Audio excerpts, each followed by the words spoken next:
What's going on? We back. Motor City Sports Talk. We in the building. And the question came out. Listen, 97 won a ticket today. Finally caught it once again. And they was talking about the fans saying the Lions gave up on the season by trading Golden Tate. They were 3-4 with Golden Tate. Hadn't won a playoff game with Golden Tate. We all know that to be factual. So were the Lions really expected by the fans to make a big playoff push?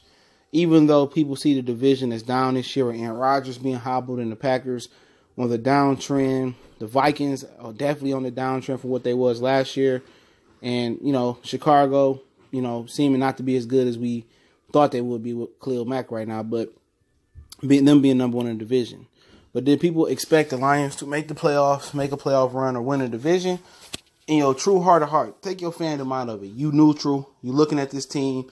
Let's say you living in Florida. You're a Miami Dolphins fan. Is your perception of the Lions, are they going to make the playoffs? No.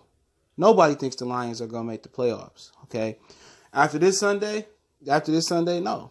They lost to Seattle, a game they was expected to win. They were 3-point favorites at home, and they got housed.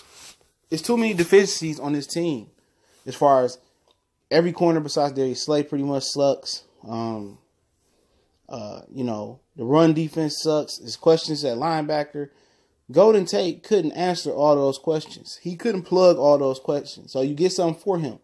And the Lions had no plans on being able to re-sign him or signing him in the offseason. It was reported that he wanted about $14 million per season. I don't know how true that is, but that's what he wanted.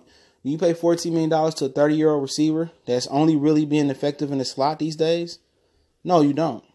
And take the emotional fan attachment away from it. Are the Lions any better? Are they any worse or any better without Golden Tate? Sure. But are they playoff Super Bowl contender better? No, they are not better. They lost to the Cowboys with Golden Tate. They got blew out by the Jets with Golden Tate. They lost to the 49ers with Golden Tate. They lost to the Seattle Seahawks with Golden Tate. These are all facts. You have an emerging receiver in Kenny Galladay. Marvin Jones is good. And you prepare for this by having T.J. Jones and bringing him back and Brandon Powell. Okay? So at the end of the day, are they Golden Tate? No. Will you find another Golden Tate on this roster right now? Probably not. But did Golden Tate make or break this team? Absolutely not. If Golden Tate's not there, it's not like Matthew Stafford's not there where you don't have a dying chance at winning anything. The Lions didn't give up on the season. The Lions realized they weren't good. They wasn't going to bring back Golden Tate. So let's get something for him, unlike what Mayhew did with Calvin Johnson and did with Ndamukong Suh. People say, well, we got, compensatory picks for Ndamukong Suh. Look here, 2 years before he got out of here, or at least a year, they was talking about a contract. Everybody knew Ndamukong Suh didn't want to be here. Somebody told me on the thread that Ndamukong Suh was mad at Tom LeWine. That's why he didn't want to be here. No, that was a scapegoat. His sister said a year or two before he left, probably 2 years before he left, or 3 years before he left, that we don't like it here. I can't wait to get out of Detroit. And now was things coming out saying that he never wanted to be drafted here. He never wanted to be here. He did all that fake crying after the Cowboys lost. He never wanted to be here. They knew that. You trade him, you get something for him. Not some compensatory picks. You trade him and you get something for him. And Ndamukong Suh could have easily demanded a second and a third, or first and a third, or first and a fourth.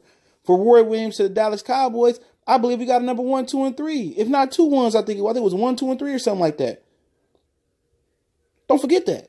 You could have got something from Ndamukong Suh 2 years out before he left. His value would have skyrocketed. Jerry Jones would have traded you for Ndamukong Suh. A lot of teams would have traded for Ndamukong Suh. 2 years of having him? Come on. Calvin Johnson. You think Calvin Johnson had asked to be traded from the Detroit Lions? He did actually be traded from Detroit Lions. Or at least they knew that Calvin Johnson didn't want to be here and he was on the fringe of retirement. Did they move him? No, they did the same thing they did with Barry Sanders. Sometimes you have to move these guys to get something for them to build your team back up, or get nothing for them. And yeah, if Golden Tate walks, I'm hearing the Eagles might get a third round compensatory pick, whatever it may be. Hey, good for them. Good for them. As long as we got moved Golden Tate. We wasn't going to bring him back. You didn't want to overpay and mess up the salary cap. As long as you move him and get something for him, that's all I care. I don't care what happens with Philly. Okay? We don't care. The Lions just wasn't a good enough team. wasn't a good enough team. If Jim Caldwell coached his team this year, it wouldn't have mattered. It wouldn't have mattered. They wasn't good enough. They didn't address needs. They hung their season on Ziggy Ansah and Kerry Hyder coming back to provide a pass rush. They have pass rush, but they have no run stoppers. Ziggy Ansah was really good at stopping the run. They never replaced Ndamukong Suh yet. Deshaun Hand is looking good, but he need a running mate. They got Snack Harrison. Now it's about providing edge rushes and providing depth behind Hand and behind Snacks Harrison. And letting the camaraderie come between Snacks and Deshaun Hand. Now it's about getting good, young, hungry people behind them. Really good, young defensive tackle. Another defensive tackle, maybe a veteran. And then you need edge rushers now to help them dudes out on the outside that can contain, that can set the edge, and that can play the run, and that can obviously get after the pass rusher. Then you need linebackers that are capable of covering. You need linebackers that are capable of filling holes and short tackle. Devin Kennard is a defensive end that's masking as an outside linebacker. He can't cover. He's a pass rusher. Then you got Golden Tate Glover Quinn who's struggling in this system. Quadre Diggs is straight. Darius Slay is straight, but you got a problem at nickel even if Jamal Agnew returns like he was. You got a problem on the outside cornerback with Nevin Lawson. You got a problem with Tease Tabor. He can't play cornerback at this level. Miles Killebrew is another guy that I haven't seen him on the field playing linebacker unless they release him. I didn't know. Maybe that's on me. Excuse my ignorance on that situation. Offensively, you got a left tackle that's struggling this year. He's struggling in the run. Run blocking. TJ Lane, he ain't never here. Rick Wagner bouncing back. Ragnow getting it. Graham Glasgow okay. But you still ain't running the ball with consistency. All right? Receiver-wise, you got issues with receivers. Well, you don't have issues with receiver. I mean, tight end. Offensive coordinator. He doesn't know how to utilize tight end. It's talent at tight end. He doesn't know how to utilize the talent at tight end. Period. So you have way more issues, before you become the king of the NFC North or before we become playoff contenders and Super Bowl contenders. We have way more issues than what's being presented to the naked eye. Golden Tate, was he going to fix these problems? Or without them, they're not going to be gigantic. So, at the end of the day, you get something for them, you move on. The Lions wasn't going to be a playoff team or a Super Bowl contender with them or without him. You get something for him. You don't pay him $14 million a year.